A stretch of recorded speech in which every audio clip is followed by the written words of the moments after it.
is the next Somalia, or Aleppo is Mogadishu. You hear that. Somalia's become a catchword for the most disastrous, chaotic, violent, terrible state.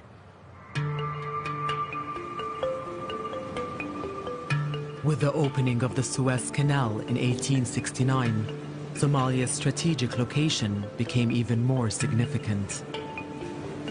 Being at the intersection of Africa and Asia did not go unnoticed in the West. In 1884, the United States and 13 European countries met in Berlin, their aim to divide the African continent between them.